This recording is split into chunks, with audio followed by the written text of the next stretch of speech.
Welcome back yet again to part 4 of this Midwich TV special miniseries. But before I get into today's video, I just want to say thank you so much to all my subscribers. As of this video, I have 226, and I didn't think I would be here for a while. Thank you so much, and thank you so much for being here.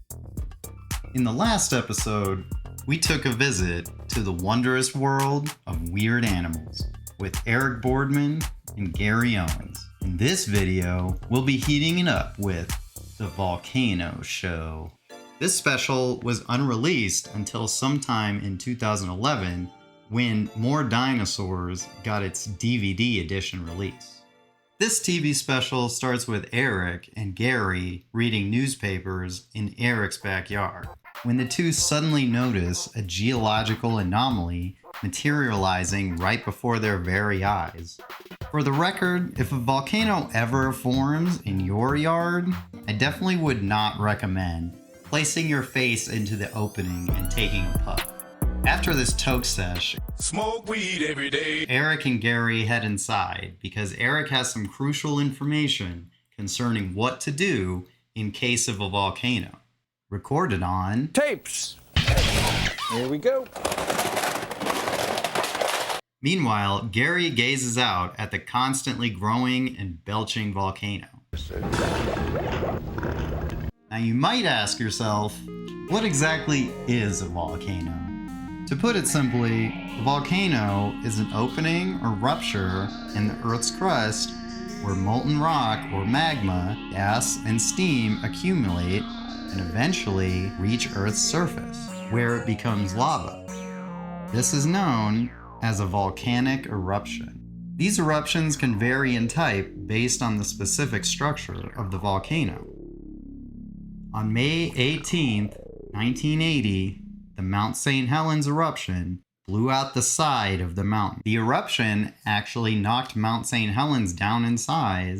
This also created the largest landslide in Earth's recorded history, as well as being the most destructive, deadliest eruption in US history, with 57 people dead, and it left numerous others injured. Among those dead were Harry Truman, like this Harry Truman.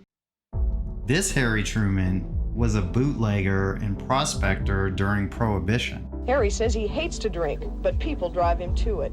He lived at a lodge he owned on Spirit Lake, which is close to Mount St. Helens. Prior to the eruption, he told the National Geographic, "I'm going to stay right here. My home and my expletive life's here. It's a part of me, and I'm part of that expletive mountain."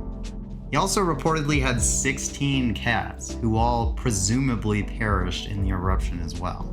Which I understand if you want to leave this world with like 4 or 5 of your favorite cats, but did all 16 have to go with you?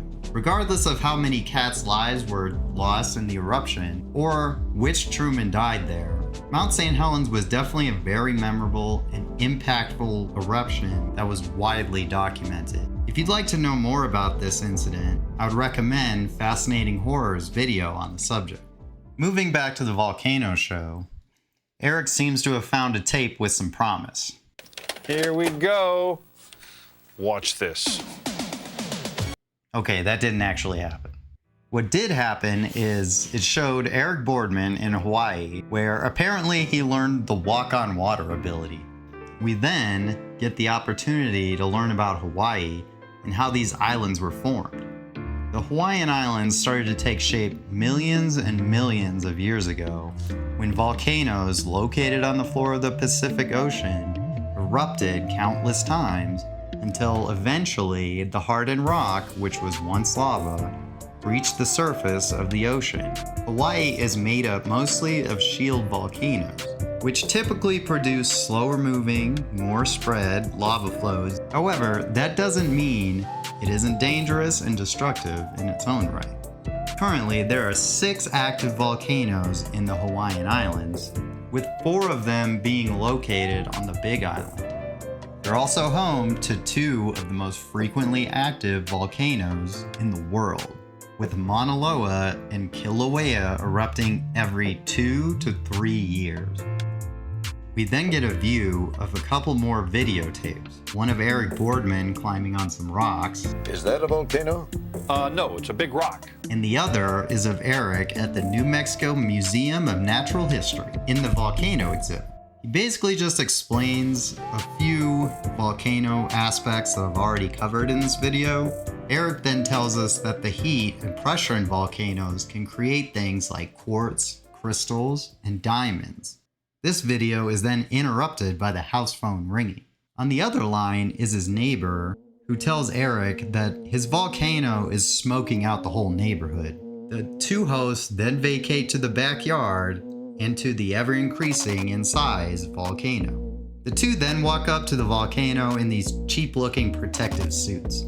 They exchange a few words, stare at the volcano a moment, and head inside. Once more back inside the garage, we have to bear witness to a couple of dinky videos. One of Eric on a steam train, and the other in a potato museum. Eric then tells Gary there's a volcano book at the front of the house, and Gary leaves to retrieve it. Eric then asks him a crucial question. You ever put butter on them? You ever put butter on a potato? You ever put ketchup on hamburgers? In the front room, Gary Owens opens the door to, I don't know, Captain Magma maybe? Also, if you're wondering, yes, this animatronic was also made by the Kyoto brothers, who made a good portion of the other animatronics in this series. This piece of molten rock tells Gary that it's upset because it's cooling rapidly and hardening up. Wait, did this thing just die? That's kind of creepy. Finally, Eric finds the tape that he's been looking for. The subject of this video is a supervolcano known as Yellowstone. Yellowstone is the United States' first ever national park and is home to varying degrees of wildlife, natural wonders, as well as many geysers and hot springs. Yellowstone actually has around 10,000 geothermal pools, geysers, mud spots, steam vents, and hot springs. Here in Yellowstone, there is more hydrothermic activity than anywhere else on the planet. Eric takes an opportunity to show us Giant Geyser, which he says hasn't erupted since 1955. However, in doing research for this video, I found that this geyser has become at least somewhat more active over the last 2 decades or so. But in recent years, it entered another dormancy phase. On a darker note, if you're wondering, more than 20 people have died at the geothermal attractions at Yellowstone. These incidents range from adults as well as children slipping and falling into the springs, and of course, others being in areas that are off limits. Now, I'd like to give a content warning here because this next part is kind of disturbing. So if you don't want to see this part, or if you don't want to hear about this part, skip to this section in the video. One of the most unfortunate deaths occurred on July 20th, 1981, when David Kerwin and his friend Ronald Ratliff were at Yellowstone with Ratliff's dog, Moosey. While the two were taking in the views at the park, Moosey suddenly jumped into one of the hot springs. A bystander saw Kerwin preparing to go in after his friend's dog and yelled to him, "Don't go in there." Probably didn't say it like that, okay? Kerwin replied, "Like hell I won't," and dove head first into the 200-degree plus Fahrenheit water in an attempt to save Moosey. He swam out to the dog, but he soon found he was unable to take Moosey out to shore. When Kerwin had eventually gotten out of the hot spring, he had 3rd-degree burns on his entire body. His friend, Ronald Ratliff, got 2nd-degree burns on his feet just from helping him out of the water. Kerwin's burns were so bad, his skin was already peeling from his body, his eyes only had white in them, and when someone took off one of his shoes, the skin came off at the same time. He died the very next day. If Yellowstone were to erupt, it would be approximately 1,000 times larger than the Mount St. Helens eruption, and it would cover mostly all of the continental United States in volcanic ash. The last eruption of Yellowstone occurred over 600,000 years ago. Although Yellowstone is a pretty huge volcano, the largest volcano in the solar system is Olympus Mons on Mars. Where? Right in front of you. Oh. Olympus Mons is actually 3 times higher than Mount Everest. Getting back to the video, Eric seems to have found the crucial sage advice that the two have been searching for the entire special. So if a volcano were to explode, what kind of advice would you give? Well, I would leave the area as quickly as possible. You never know how big they're going to be. Wow. You'd want to be well away. So leave the area. Yes. So that's exactly what the pair decide to do, as it seems the backyard volcano is now erupting. As the two stare at this super real looking eruption, Eric starts moving his head around all weird, and he realizes it was just a dream. Very original, and an ending that's definitely never been done before. The two hosts then walk away from the pool, out of frame, roll credits. After watching this special and making this video, it's no surprise that this special went unreleased for such a long time. It's cheesy even by the Dinosaurs specials standards.